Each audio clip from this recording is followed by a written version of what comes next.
চমকের পর চমক দিয়ে যাচ্ছে নোয়াখালী এক্সপ্রেস। এবার ভক্তদের জন্য আরো বড় সারপ্রাইজ নিয়ে হাজির হলো নবাগত ফ্র্যাঞ্চাইজিটি। সৌম্য সরকার জনসন চার্লসের সাথে আইপিএল মাতানো আরও এক নামকরা তরুণ ওপেনার যোগ দিচ্ছে তাদের স্কোয়াডে। 135 স্ট্রাইক রেটে যিনি ব্যাট করেন 33-এর উপর গড়ে। নোয়াখালী এক্সপ্রেসে যুক্ত হতে যাওয়া সেই নতুন তারকাকে নিয়ে বিস্তারিত রিপোর্ট।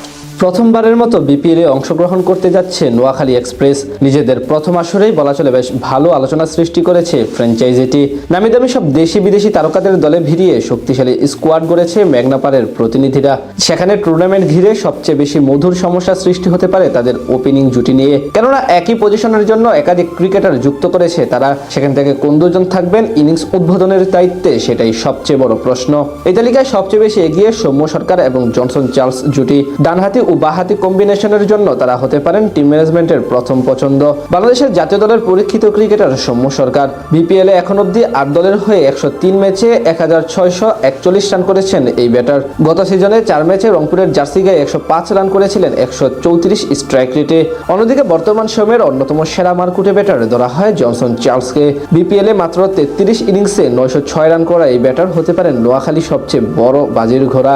সেক্ষেত্রে একদিক থেকে সৌম্য সরকার, অন্যদিক থেকে জনসন চার্লস ইনিংস শুরু করতে পারেন তাদের হয়ে। যদিও এদিক থেকে লঙ্কান ব্যাটার কুশাল মেন্ডিসও আছেন আলোচনায়। পাওয়ার প্লে সঠিকভাবে ব্যবহারের জন্য বেশ পারদর্শী এই ডানহাতি ক্রিকেটার। বড় শট, ভালো টাইমিং এবং গ্যাপ বের করার জন্য বেশ কৌশলগত তিনি। সেই বিবেচনায় তাকেও পাঠানো হতে পারে ওপেন করতে।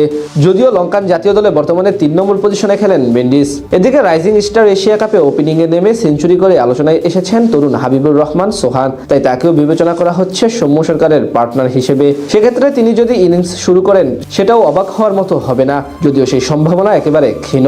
3 বা 4 নম্বরের পজিশনের জন্য ভাবা হচ্ছে সোহানকে। তাদের বাহিরে আফগানিস্তানের ওপেনার সিদ্দিকুল্লাহ আতাল এবং পাকিস্তানের তরুণ তারকা মাজ সাদাকাতও আছেন স্কোয়াডে। এই দুজনও ভালো চয়েস হতে পারেন নোয়াখালী এক্সপ্রেসের জন্য। পাকিস্তান শাহিনসের হয়ে সর্বশেষ রাইজিং এশিয়া কাপে অসাধারণ ব্যাটিং করেছিলেন মাজ সাদাকাত। মাত্র 20 বছর বয়সী তরুণ 25টি টি20 ম্যাচে প্রায় 150 স্ট্রাইক রেটে 751 রান করেছেন 40-এর উপর গড়ে। অন্যদিকে আইপিএল খেলা সিদ্দিকুল্লাহ আতালও দারুণ ফর্মে আছেন চলমান আইএল টি20 লিগে। তবে সেখান থেকে আপাতত অনেকে জনসন চার্লস এবং সৌম্য সরকারকে অধিক বিবেচনা করছেন ওপেনিং পজিশনের জন্য, আর তাদের ব্যাকআপ হিসেবে মাজ সাদাকাত বা সিদ্দিকুল্লাহ আতালকে। সেক্ষেত্রে 3 নম্বরের জন্য থাকবেন কুশাল মেন্ডিস, আর ন্যাশনাল ডিউটির জন্য যে কয়েকটি ম্যাচ মিস করবেন তিনি, তখন থাকবেন সিদ্দিকুল্লাহ। চালে নামতে পারেন হাবিবুর রহমান সোহান। এভাবেই নিজেদের ব্যাটিং ইউনিট সাজাতে পারেন নোয়াখালী এক্সপ্রেস। আগামী 26 ডিসেম্বর পর্দা উঠবে 2026 বাংলাদেশ প্রিমিয়ার লিগের। উদ্বোধনী দিন তাদের প্রতিপক্ষ চট্টগ্রাম রয়্যালস।